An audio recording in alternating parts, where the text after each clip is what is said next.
सोचना एक मिनट के लिए, तुम सुबह में उठते हो, किचन में जाते हो, गैस को ऑन करते हो क्योंकि तुम्हें चाय बनानी है, तब तुम्हें पता चलता है कि ये सिलेंडर तो खाली हो चुका है। आप डिलीवरी के लिए कॉल करते हो, लाइन बिजी आती है। अगर आप ऐप पे चेक करते हो तो नेक्स्ट डिलीवरी 8 से 10 दिन बाद की दिखाती है।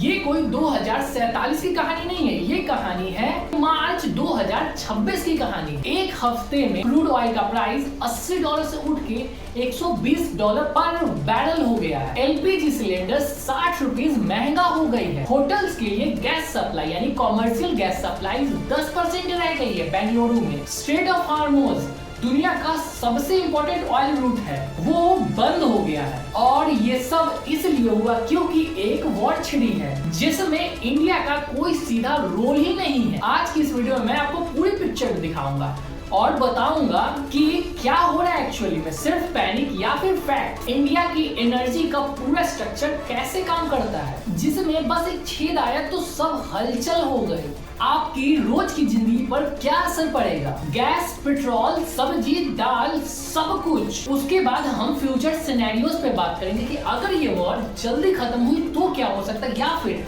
अगर ये वॉर लंबा खींचा तो उससे क्या क्या डायरेक्टली या फिर इनडायरेक्टली इंडिया पे इम्पैक्ट पड़ सकता है। एंड लास्ट में मेरी एक ब्लंट ओपिनियन जो शायद कोई न्यूज चैनल नहीं बताएगा। तो फिर वीडियो को एंड तक देखो क्योंकि ये वीडियो सिर्फ एक करंट इवेंट नहीं है, ये वीडियो एक वेकअप कॉल है। So hello guys, welcome to brutal bites, this is Saurabh. आज हम बात करने वाले बहुत ही इंपॉर्टेंट एंड बहुत ही क्रूशियल टॉपिक के बारे में, दैट इज इंडिया में एलपीजी का फ्यूल्स का जो शॉर्टेज चल रहा है वो कैसे चल रहा है, उसके बारे में इन डिटेल एंड ब्रीफ बात करेंगे। सो वीडियो में बने रहो एंड स्टार्ट करते हैं वीडियो को। पहले सीधा ये समझ लेते हैं ये वॉर कब, कैसे और क्यों शुरू हुआ। 28 फरवरी 2026 अमेरिका और इजराइल ने ईरान के मिलिट्री टारगेट्स पे स्ट्राइक की। ऑफिशियली न्यूक्लियर साइट्स, ये एक एक्सक्लेरेशन थी जो काफी टाइम से चल रही थी। ईरान ने पहले से ही कहा था कि अगर हम पे अटैक हुआ तो हम स्ट्रेट ऑफ हार्मोज को पूरी तरह से बंद कर देंगे, और एग्जैक्टली वही हुआ। 1 मार्च 2026 ईरान ने स्ट्रेट ऑफ हार्मोज को कमर्शियल शिपिंग के लिए प्रैक्टिकली क्लोज कर दिया। एक टैंकर जिसका नाम था स्काईलाइट यूएस पर अटैक हुआ, उसमें 2 इंडियन क्रू मेंबर्स की मौत हो गई। इस एक इवेंट ने पूरी ग्लोबल एनर्जी मार्केट को हिला दिया। सो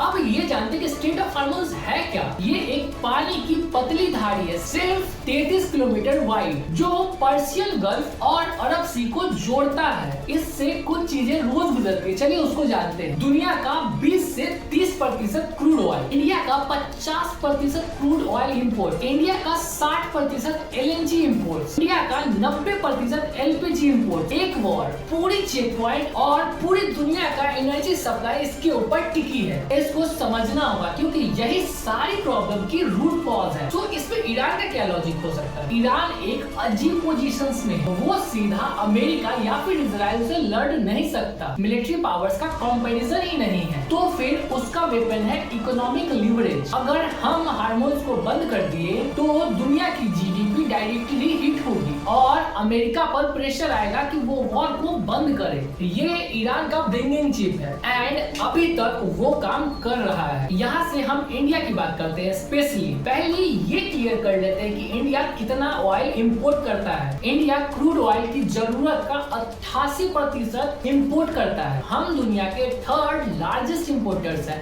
अमेरिका और चाइना के बाद। हम रोज 50 लाख बैरल से ज्यादा क्रूड ऑयल को इंपोर्ट करते हैं। इसके अलावा 50% से ज्यादा गल्फ से आते हैं, कतर, यूएई, कुवैत और सऊदी अरेबिया। एलपीजी यानी लिक्विफाइड पेट्रोलियम गैस, वो गैस जो आपके घर में चूल्हा जलाता है, इंडिया के लिए ये बहुत सेंसिटिव इशू है क्योंकि प्रधानमंत्री उज्ज्वल योजना के बाद एलपीजी कनेक्शन का नंबर 148.6 मिलियन से बढ़ के 330 मिलियन तक चला गया है 2015 से 2025 के बीच में, यानी 10 सालों में। यानी डबल से भी ज्यादा लोग गैस पे डिपेंडेंट हो गए हैं। ये एक बड़ी पॉलिसी सक्सेस थी, लेकिन इसका एक साइड इम्पैक्ट हुआ। इंडिया की एलपीजी इंपोर्ट डिपेंडेंसी मैसिव हो गई। इंडिया अपनी जरूरत का सिर्फ 40% एलपीजी खुद बनाता है, बाकी 60% इंपोर्ट करता है और उसका ज्यादा हिस्सा गल्फ से आते हैं, हार्मोज के रास्ते से। कतर अकेला 34% एलपीजी सप्लाई करता है। जब स्ट्रेट ऑफ हार्मोज बंद हुआ, कतर से भी कार्गो नहीं आया। अब यहाँ से एलएनजी के बारे में थोड़ा सा जान। एलएनजी का मतलब है लिक्विफाइड नेचुरल गैस, पिप्ड गैस यानी पीएनजी और सीएनजी का सोर्स। इंडिया अपनी गैस जरूरत का 50% एलएनजी के फॉर्म में इंपोर्ट करता है और उसका ज्यादा हिस्सा कतर और स्ट्रेट ऑफ हार्मोन्स के रास्ते से आता है। तो जब straight of hormones he close होगा तो एलएनजी की सप्लाई पे डायरेक्टली इम्पैक्ट पड़ेगा। इसका मतलब पीएनजी यानी घर में पाइप्ड गैस, सिटीज में प्रेशर कम होने लगेगा। CNG, auto rickshaw, buses, taxi supply tight होने लगेगी। फर्टिलाइजर्स प्लांट्स जो नेचुरल गैस पे चलते हैं उन्हें भी सप्लाई कम मिलने लगेगी। एक वॉर, एक स्ट्रेट और इंडिया पूरा कुकिंग, ट्रांसपोर्ट और फार्मिंग सिस्टम हिल गया है। सो अब यहाँ से जानते हैं कि हम इंडिया कितना सेफ है। अब गुड न्यूज सुनो, इंडिया बिल्कुल हेल्पलेस नहीं है। इंडिया के पास स्ट्रेटेजिक रिजर्व है। क्रूड ऑयल अप्रोक्सीमेटली 25 दिन की सप्लाई, एलपीजी अलग से buffer stock, petrol diesel combined commercial plus strategic रफली 60 से 70 दिनों का, यानी ये इमीडिएट क्राइसिस नहीं है। गवर्नमेंट यही बार बार कह रही है। लेकिन प्रॉब्लम ये है कि अगर ये वॉर 60 दिन चली या फिर उससे ज्यादा चली तो तब गेम चेंज होता है। सो यहाँ से अब हम सब ये जानते हैं कि अभी तक क्या क्या हो चुका है। पहला, प्राइसेस जो ऑलरेडी बढ़ चुकी है। एलपीजी सिलेंडर 60 रुपया पर सिलेंडर रेट बढ़ चुका है मार्च में। अप्रैल 2025 के बाद ये बड़ी हाइक थी। दिल्ली में 14.2 केजी का सिलेंडर अब 913 रुपए में। बैरेट क्रूड वॉर से पहले $80 पर बैरल था, एक हफ्ते में 120 पर बैरल पहुंच चुका है। 50% spike in less than a week. 50% दाम बढ़ चुका है, वो भी एक वीक से कम टाइम में। पेट्रोल डीजल अभी तक इसका प्राइस ऑफिशियली नहीं बढ़ाया गया है। दिल्ली में पेट्रोल 94.77 रुपया अभी है, लेकिन बल्क इंडस्ट्री डीजल्स में 22 रुपया पर लीटर का स्पाइक्स देखा गया है। रुपीज INR 92.34 पे डॉलर आई है। अब यहाँ से हम होटल्स एंड रेस्टोरेंट पे जो डायरेक्ट इम्पैक्ट पड़ा है उसके बारे में जानते हैं। बेंगलुरु में होटल्स एसोसिएट ने रिपोर्ट किया 10 मार्च को सिर्फ 10% एस्टैब्लिशमेंट को गैस सप्लाई मिली। मुंबई में कमर्शियल एलपीजी रिफिल्स डिलेज 2 से 8 दिन तक। NRAI national restaurant associate of India ने कहा फूड सर्विस इंडस्ट्री का 75% एलपीजी डिपेंडेंट है। इसके शॉर्टेज से इंडस्ट्री को मैसिव लॉस होगा। छोटे ढाबे, स्ट्रीट फूड वाले, उनका क्या होगा? सोशल मीडिया पे वीडियोस वायरल हुई। गैस एजेंसीज के बाहर रश और पेट्रोल पंप पे भी रश। गवर्नमेंट ने क्या किया? एसेंशियल कमोडिटीज एक्ट इन्वोक किया, उसमें 7 साल की जेल का प्रोविजन। एलपीजी रिफिल का मिनिमम वेटिंग पीरियड 21 दिन से बढ़ के 25 दिन तक कर दिया गया। Natural gas allocation priority list जारी की। 4 sectors, residential PNG, CNG, fertilizers plants and industry. PM Modi ने एड्रेस किया घबराने की जरूरत नहीं है, हम सिचुएशंस को मॉनिटर कर रहे हैं। तो क्या इंडिया एक्चुअली में सेफ है? गवर्नमेंट कह रही है सप्लाई एक्यूरेट है, पैनिक मत करो। मेरे हिसाब से ये सच भी है और इनकम्प्लीट भी। क्रूड ऑयल फिलहाल मैनेजेबल है, रसिया से अल्टरनेटिव सप्लाईज आ रही है। एलएनजी टाइट है, कतर से कार्गो बंद है, ऑस्ट्रेलिया और यूएस से अल्टरनेटिव एक्सप्लोर हो रहा है। LPG must variable, domestic productions बढ़ाओ। यूएस गल्फ कोस्ट से कॉन्ट्रैक्ट साइन किए हैं, लेकिन उसमें भी टाइम लगेगा। इंडियन नेवी को ऑपरेशन संकल्प के अंदर स्टैंड बाई पे रखा गया है, टैंकर्स को एस्कॉर्ट देने के लिए। एक टैंकर पे अटैक हुआ, 2 इंडियन क्रू मरे। ये सिर्फ इकोनॉमिकल इशू नहीं चल रहा है, ये इंडिया को टच करने का कोशिश किया जा रहा है। अब वो हिस्सा जो आपकी जिंदगी से कनेक्टेड है, सो इसमें इफेक्ट क्या पड़ेगा? एलपीजी सिलेंडर्स का प्राइस ऑलरेडी 60 रुपया बढ़ चुका है। अगर वॉर प्रोलॉन्ग हुई और ग्लोबल क्रूड $100 प्लस पे बना रहा, ऑयल कंपनीज या तो प्राइस बढ़ाएगा या फिर गवर्नमेंट को सब्सिडीज देनी पड़ जाएगी। इंडिया का एनुअल सब्सिडरी बजट लगभग 2 लाख करोड़ का है एलपीजी और फर्टिलाइजर्स के लिए। अगर क्रूड ऑयल $80 से प्लस रहा पर बैरल तो सब्सिडरी में एडिशनल 3000 से 5000 करोड़ पर मंथ का बर्डन आ सकता है। ये पैसा कहां से आएगा? या तो टैक्स या फिर आपके प्राइस हाइक के थ्रू। शॉर्ट में बोलूं तो सिलेंडर और महंगा होने की पॉसिबिलिटी रियल है। इफेक्टिव पेट्रोल डीजल के प्राइस के बारे में बात करते हैं। इसका प्राइस अभी ऑफिशियली नहीं बढ़ा, गवर्नमेंट होल्ड कर रही है, लेकिन oil marketing companies IOC, BPCL, HPCL margin absorb कर रही है। ये कब तक चलेगा? अगर क्रूड ऑयल $100+ पे 2-3 महीने रहा, पेट्रोल 10 रुपए से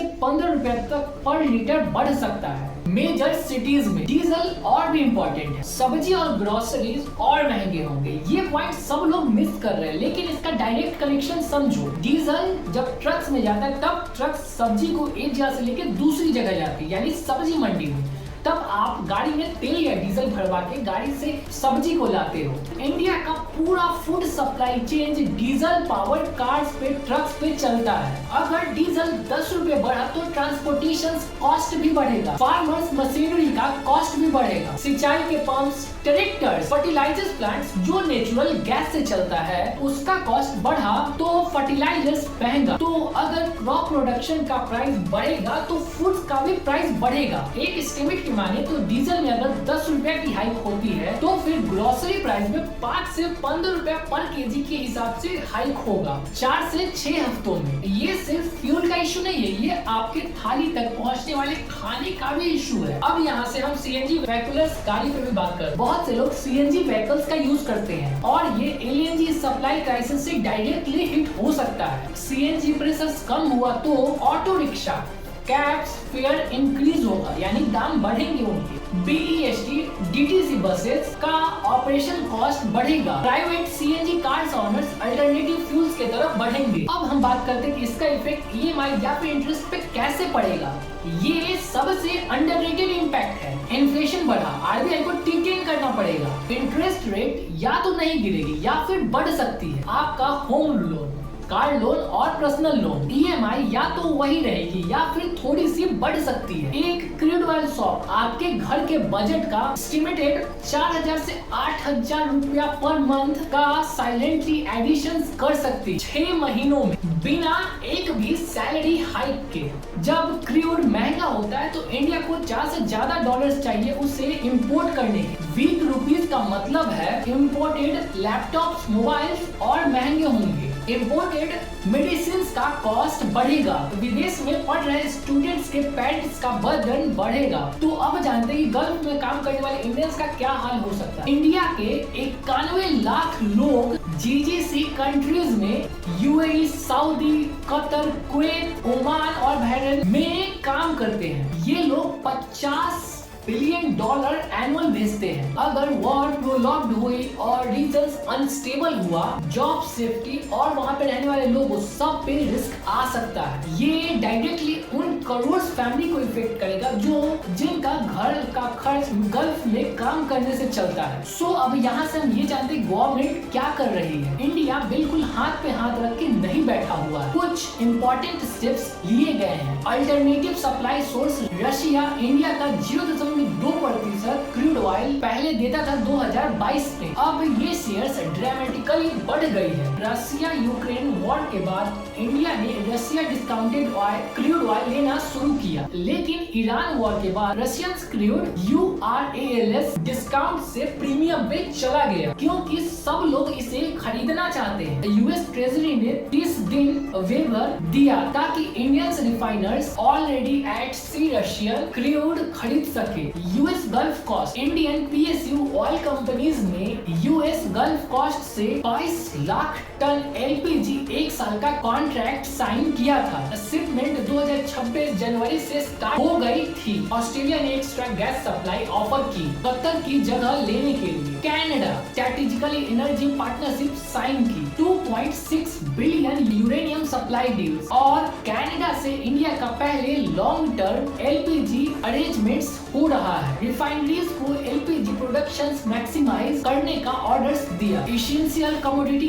एक्ट को इन्वोक किया डिस्ट्रीब्यूशन कंट्रोल के लिए। Gas allocation priority list residential first LPG refill gap को 21 दिन से बढ़ा के 25 दिन कर दिया गया। इंडियन नेवी में ऑपरेशन संकल्प चला है। नेवी को स्टैंड बाय पे रखा गया है। मर्चेंट टैंकर्स को एस्कॉर्ट्स देने के लिए गल्फ रीजन्स में। प्राइवेट इंस्टीट्यूट्स ने ऑलरेडी रीजन्स के वेसल्स को का कवरेज सस्पेंड कर दी है, इसीलिए थॉट्स क्रिटिकल है। यहाँ से हम सब HSBC और इकोनॉमिस्ट की असाइनमेंट्स को जानते हैं। HSBC ने कहा ये क्राइसिस सिर्फ क्रूड ऑयल का इशू नहीं है, नेचुरल गैस और LPG शॉर्टेज ये ज्यादा कंसर्निंग है। अगर क्रंच एक कतर तक चला तो GDP ग्रोथ में 25 बेसिस पॉइंट कट हो जाएंगे। इन्फ्लेशन फिलहाल कंट्रोल्ड है क्योंकि गवर्नमेंट एब्जॉर्ब कर रहा है, लेकिन अगर प्राइसेस पास हुई तो CPI बढ़ सकती है। RBI likely scenario based communications करेगा, रेट हाइक रस में नहीं करेगा। अब यहाँ से हम सब फ्यूचर सिनेरियोज की बात करते हैं कि क्या क्या हो सकता है। अब यहाँ पे वो इशू आता है जो सबसे इम्पोर्टेंट है कि आगे क्या हो सकता है। 3 सिनेरियोज है। पहला, वॉर जल्दी खत्म 1-2 मंथ में, ये एक तरह से बेस्ट केस माना गया है। ईरान और अमेरिका सीज फायर तक पहुंच जाते हैं, डिप्लोमेटिक प्रेशर्स काम करता है। स्टेट ऑफ हार्मोन्स रिस्पांस क्या होगा? क्रूड ऑयल 80 से $90 रेंज में सेटल्ड होगा। LPG सप्लाईज नॉर्मल होने में 4 से 6 वीक लग सकते हैं क्योंकि सप्लाई चेन्स में थोड़ा बहुत लैग होता है। पेट्रोल डीजल प्राइस इंडिया में ऑफिशियली बढ़ेगा शायद 5 से 8 रुपया पर लीटर, फिर स्टेबलाइज हो जाएगा। रुपीज रिकवर करेगा शायद 87 से 88 के रेंज में। इन्फ्लेशन मैनेजेबल रहेगा RBI के टॉलरेंस के बाद। इंडिया के लिए painful but survival. GDP growth थोड़ी स्लो मीडियम टर्म में रिकवर होगी। सिनेरियो B के बारे में जानते हैं। वॉर अगर 3 से 6 महीना चला तो क्या हो सकता है? तो सीज फायर नहीं होगा, state of hormone intermediately disputed, तब क्रूड 100 से $120 के रेंज में रहेगा। उसके बाद इंडिया में क्या होगा? पेट्रोल डीजल 10 से 15 रुपया पर लीटर बढ़ेगा। LPG सिलेंडर 100 से 150 और बढ़ेगा। फूड इन्फ्लेशन 8 से 10% बढ़ेगा। RBI रेट कट रिस्पॉन्स करेगा, चांसेस है हाइक का। GDP ग्रोथ 0.5% का कट ऑफ। रुपीज पे 95+ का रिस्क है। इंडिया के लिए serious economic stress, middle class सबसे ज्यादा सफर करेगा। गवर्नमेंट फिस्कल प्रेशर बढ़ जाएगा। सिनेरियो C, वॉर अगर 6 मंथ चला तो क्या हो सकता है? सऊदी अरब UAE भी इन्वॉल्व हो जाएगा। रेड सी परमानेंटली अनसेफ हो जाएगा। ईरान क्रूड $200 पर बैरल तक बढ़ सकता है। तो फिर क्या होगा इंडिया में? क्रूड 150 से 200 के रेंज में हिस्ट्री में सबसे ज्यादा जो बढ़ेगा। पेट्रोल 120 से 130 पर लीटर हो जाएगा। LPG सिलेंडर्स 1200 से 1500 के रेंज में चला जाएगा। इन्फ्लेशन 12 से 15% के हाइक पे जाएगा। रुपीज का प्राइस 100 के आसपास चला जाएगा। स्टॉक मार्केट पे बोर्ड बेस क्रैश आ जाएगा। गवर्नमेंट के पास लिमिटेड ऑपरेशन, फिस्कल डेफिसिट बढ़ जाएगा। इंडिया के लिए full ब्लॉन economic crisis would required emergency policy response. IMF may come into picture for some developing countries globally. International energy agencies ने 400 million barrel strategic crude release की है, फिर भी prices ज्यादा नहीं गिरे क्योंकि ये सिर्फ क्रूड का इशू नहीं, ये state of hormones critical close की वजह से प्राइसेस में बढ़ रही। एक इंटरेस्टिंग कंपैरिजन है जो बहुत से लोगों ने पॉइंट आउट किया है। China versus India energy result, massive electric adoption, transportation में इलेक्ट्रिफिकेशन को ऐड करना, रिन्यूएबल एनर्जी ग्रिड, सोलर और विंड में ग्लोबल लीडर। सो यहाँ से हमें एक ब्लंट ओपिनियन आएगा ऑन दिस होल टॉपिक कि मेरा क्या मानना है इसमें। ये कोई ब्लैक स्वॉन नहीं था, ये प्रेडिक्शन था। एक्सपर्ट सालों से कह रहे हैं कि इंडिया के स्टेट ऑफ हार्मोन्स की डिपेंडेंसी एक एग्जिस्टिंग रिस्क है। कोई भी सीरियस डिस्ट्रप्शंस इंडिया को बैडली हिट करेगा। 2022 में रशिया और यूक्रेन के फाइट के बीच में भी ये कन्वर्सेशंस आई थी कि अगर कभी स्टेट ऑफ हार्मोन्स क्लोज हुआ तो तब एक स्ट्रेटेजिकली LPG रिजर्व बनाना चाहिए था, तभी डाइवर्सिफिकेशन और एग्रेसिव स्पीड होनी चाहिए थी। उस टाइम पे नहीं हुआ। अब हम सिचुएशंस को मैनेज कर रहे हैं, प्रिवेंट नहीं। ये वीडियो सिर्फ एक क्राइसिस की कहानी नहीं है, एक रिमाइंडर है कि जब दुनिया बदल रही थी तब हम सिर्फ सरवाइव करते रह गए, ट्रांसफॉर्म में। इस वॉर के खत्म होने के बाद सवाल ये नहीं होगा कि क्रूड ऑयल कितना था, सवाल ये है कि इससे हमने क्या सीखा। अगर ये वीडियो आपको कुछ सोचने में मजबूर किया तो वीडियो को लाइक करो, शेयर करो, सब्सक्राइब करो ब्रूटल बाइट्स को और एक कमेंट करो कि आपके एरिया में गैस का सिचुएशन क्या है, सप्लाईज आ रही है कि नहीं। मिलते हैं नेक्स्ट वीडियो, तब तक के लिए बाय।